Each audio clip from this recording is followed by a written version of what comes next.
If we can convince you that a shift in your vibration will mean a shift in your experience, and if we can convince you that that doesn't mean getting others to be different, it means your perception of them being different, your perspective of them being different. Once you are able to control your perspective, then you can control your relationship with your inner being and with all of these resources and with what's in your vortex. And then it really does begin to feel like a choice. Everything's a choice. I am invincible, meaning I know how the laws of the universe work. I'm wise enough to know whether it's a satisfying feeling or not. I'm wise enough that if it's not satisfying, I change the thought when it's easy to change. I don't wait for the momentum of it to get so strong I can't change it. And so I'm in more control, you might say, of the way I feel. So I hang out in satisfaction more of the time, and life just gets better and better and better and better and better and better and better. That's how it works. In step one, that's when you did all your creating. You chose it. It's in the vortex. Your inner being is tending to it. The cooperative components have been gathered. This is the way we like to say this to all of you. We know these things, and we see evidence of them everywhere. Been around for a long time. So we offer examples to you that are in complete alignment. They are completely vibrationally accurate with the laws of the universe. And we know for sure that when you're in sync with the laws of the universe, it's sort of like being in sync with the laws of gravity. Don't try to defy it. Don't jump out of airplanes without parachutes. It's not going to end the way you might like it to. The laws of the universe are consistent, which means as you understand them, then you are able to apply them in ways that feel better to you. When you think about something that you desire, that you don't believe, and it doesn't feel good, then the question is, well, how can I bring myself into vibrational accord with that? And so we say the way to come into vibrational accord with 100% of what's in your vortex. Do you know what we mean by the vortex? We're just going to tell them briefly just in case they don't know, because this is an important piece. As you in your physical body are sifting and sorting, knowing what you don't want and knowing what you do want, even at unconscious levels or at levels where you're not giving a whole lot of attention to it, you are launching these rockets of desires or preferences. When someone's rude, you know you want them to be nicer. When you're rude, you know you want to be nicer. If you don't have enough money, you know you want more money, and so forth. So this vibrational reality is gathering, sort of like the fetus in a womb. And law of attraction is gathering the cooperative components, so it's becoming more and more and more and more and more. Well, it reaches a place of being ready to be birthed into your experience. But if you're not a vibrational match to what it is, in fact, if you're like so many people and you are a vibrational mismatch to what it is, you want it, but, in other words, I want more money, but I don't have enough. If you are not a vibrational match to it, then even though it is offering revelations, impulses, your inner being is guiding you continually on how to get closer to what you want and how to understand that every choice that you make can be manifested. If you're not in the vibrational vicinity of that, then you miss it. And so we teach that through meditation, there are other ways, but meditation is the clearest, easiest, surest way. When you quiet your mind, sit for 15 or 20 minutes, and usually by the end of that 20 minutes, you can, if you've found something to focus upon, like the flicker of a flame or a dripping of a faucet or even the sound of the air conditioner in the room or your own breathing, just find something to focus on that takes your attention away from things that are bothering you.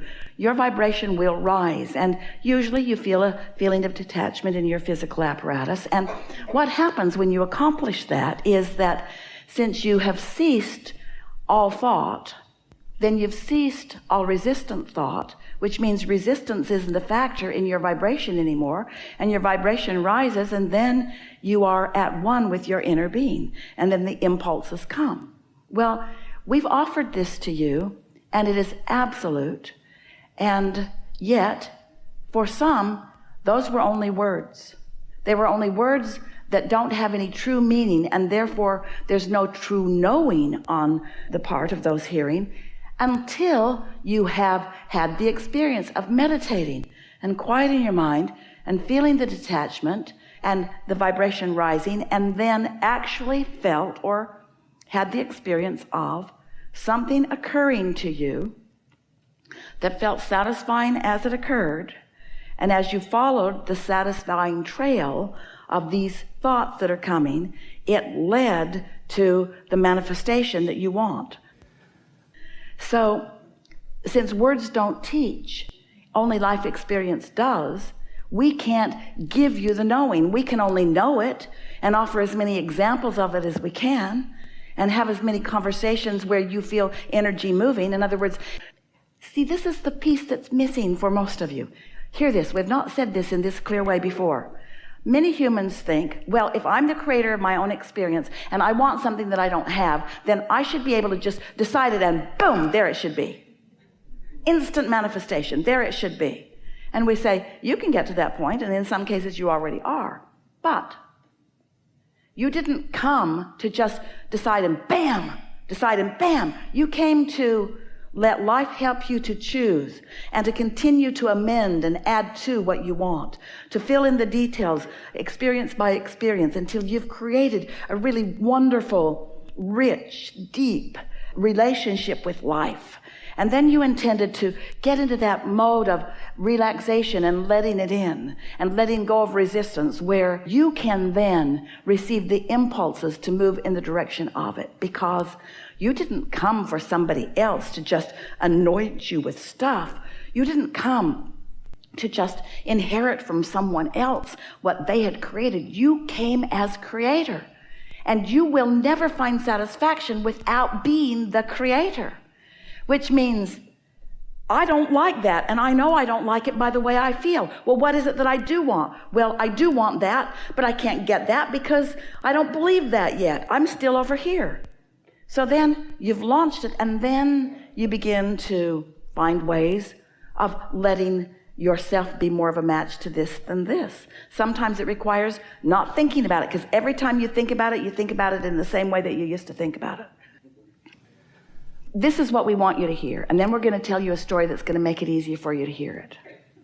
Right now, where all of your power is, you could absolutely, if you're standing in this satisfied place of non-resistance, you could choose anything, and you would begin moving toward it, and you would know it. You would know first by the excitement or the exhilaration you feel as you first think about it.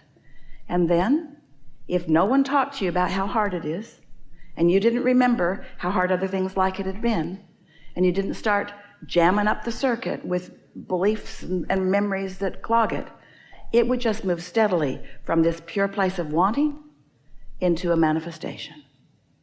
But during the process of it evolving, in the process of these thoughts turning to things, you will have other experiences that will cause you to put more defining things into your vortex. And so that's what deliberate creating at its best really is. You ask, it starts to come. Your new perspective shifts, because when that dropped in, you had a different vantage point, so more contrast caused you to offer another intention. You still find alignment, and so that comes along, which is a new experience, which causes more differing contrast. So we would like to just zap you into an understanding that you are making those choices. Every single thing that you are living is because you are doing exactly what you wish to do. You are constantly making those choices, and those choices are constantly coming into your experience exactly at the vibrational frequency that you've offered them. Esther has 2 houses in Southern California, and they're up on the hillside a bit, and they overlook the ocean. And so the guest house has a clay tile floor.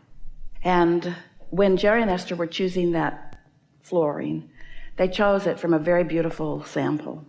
It was glazed, and it was shiny, and it was beautiful, and it's not what the builder installed, because he couldn't get it in a timely enough manner. So he chose another tile that wasn't glazed and said to Jerry and Esther, "We will seal it after it's down." Well, it never looked right, and the sealant never looked right, and the sealant won't stay in place, so chairs scrape it off. And Esther has been happy with that floor since it was put down 10 years ago. The point that we're wanting to make with you is that right now, Esther could offer a fresh vibration about that floor. She could find someone who could really renovate it and get it the way she wants it to look. if she's in a place of non-resistance, she could rip it all out and replace it with something that she really likes. She certainly can afford to do that. But she's paralyzed in it because her vibration now is not pure, because she keeps telling the story year after year of what went wrong. If you came to her house with her today, she would say, "Come on in, floor's ugly." And you would be looking around at the view and the other things. You wouldn't have even noticed the floor. "Esther, that's all she can see." She would say, "Oh, we chose the most beautiful tile. It was a glazed tile. It was shiny and so beautiful. But they didn't put it in. Said they got something else. They said they would glaze it after the fact, but they didn't. They put a sealer on it that doesn't hold. Look under this table. Look where this chair is scraped across here over here. Look in here. Look over here. Look over here."